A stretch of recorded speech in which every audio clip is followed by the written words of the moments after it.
السلام علیکم ورحمۃ اللہ الحمد للہ وحدہ والصلاة والسلام علی من لا نبی بعد اما بعد۔ خواب میں سپنے میں فوت شدہ لوگ یعنی کہ مرے ہوئے لوگ کا آنا، یہ وہ خواب ہے، وہ سپنا ہے جو انسان کو پریشان کر کے رکھ دیتا ہے۔ ہمیں سب سے پہلے اس چیز کا علم ہونا چاہیے کہ ہمارے نبی صلی اللہ علیہ وسلم نے فرمایا کہ خواب ہے وہ 3 طریقے کا ہوتا ہے۔ پہلا خواب شیطان کی طرف سے، دوسرا خواب انسان دن میں جس کے بارے میں سوچتا ہے وہی رات کو خواب میں آ جاتا ہے،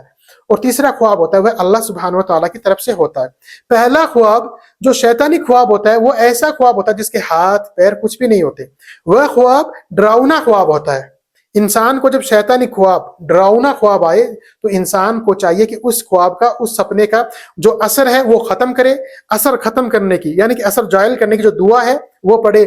اور جس کروٹ سے انسان سو رہا ہے اسے چاہیے کہ وہ کروٹ بدل کے سو جائے، انشاءاللہ وہ خواب اس کو کوئی نقصان نہیں پہنچائے گا۔ دوسرا خواب جو انسان دن میں جس کے بارے میں سوچتا ہے، مثال کے طور پہ ہمارا کوئی نزدیکی ماں باپ بھائی بہن بیوی بچہ، یا پھر کوئی نزدیک کا رشتہ دار، یا پھر کوئی دوست پیار اور محبت کرنے والا جو رات کو میرے خواب میں آیا۔ اب ہوتا یہاں یہ ہے کہ دن میں ہم اس کے بارے میں سوچتے رہتے ہیں، اس کے کام کو لے کر ہم سوچتے رہتے ہیں، اس کی چیزوں کو لے کر ہم سوچتے رہتے ہیں، اس کی باتوں کو لے کر ہمیں وہ یاد رہتا ہے، اس کا جو گھر ہے اس کو ہم دیکھ کر یاد کرتے ہیں، اس کے جو بیوی بچے ہیں ان کو دیکھ کر ہم، یعنی کہ دن میں ہم اس کے بارے میں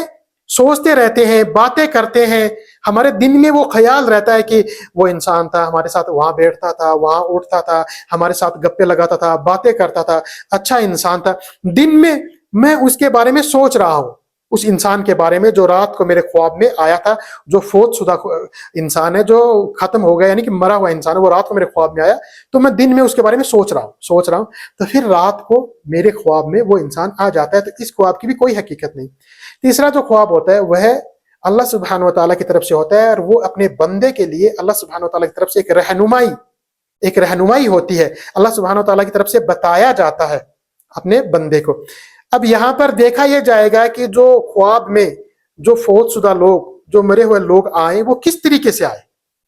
جس طریقے سے وہ انسان آپ کو نظر آیا اسی طریقے کی اس کی تعبیر ہوگی۔ مثال کے طور پہ جو خواب میں رات کو میرے آئے تو میں ان کے پیچھے گیا، اس کی الگ تعبیر ہے۔ میں ان کے پیچھے بھاگ کے جا رہا ہوں، اس کی الگ تعبیر ہے۔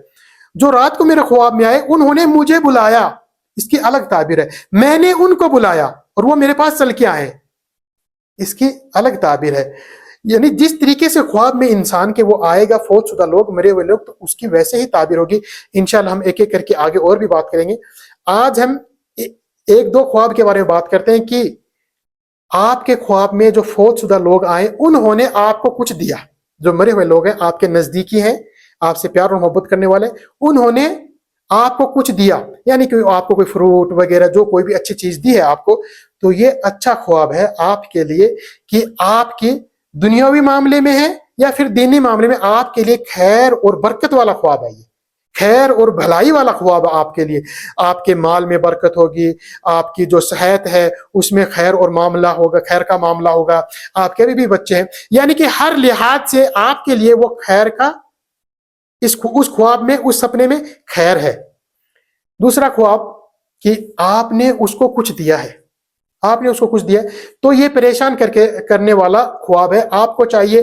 کہ جو خواب میں جو فوت شدہ جو مرے ہوئے لوگ آئے، میں نے ان کو کچھ دیا ہے، تو پھر انسان کو چاہیے کہ وہ توبہ استغفار کرے، اس خواب کا اثر زائل کرے، اس خواب کا اثر زائل کرے، جو اثر زائل کرنے کی، اس خواب کا جو اثر ختم کرنے کی جو دعا ہے وہ دعا پڑھے، اور اللہ سبحانہ وتعالیٰ سے توبہ اور استغفار کرے۔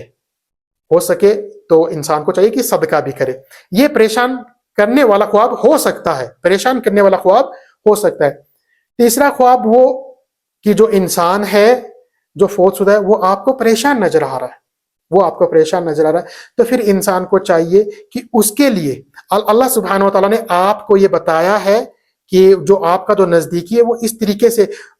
پریشان ہے، تو آپ کو چاہیے کہ اس کے لیے، اس انسان کے لیے جو فوت شدہ ہے، جو مرا ہوا ہے، اس کے لیے توبہ اور استغفار کرے۔ ہو سکے تو اس کے لیے صدقہ کرے، نہیں اس کے لیے توبہ اور استغفار ہم کر سکتے ہیں۔ ہو سکتا ہے اس کا کوئی قرض باقی ہو سکتا ہے اس کا کوئی قرض باقی ہو، تو اگر ہماری استطاعت ہے، ہماری حیثیت ہے، تو ہم اس کا قرض ادا کریں۔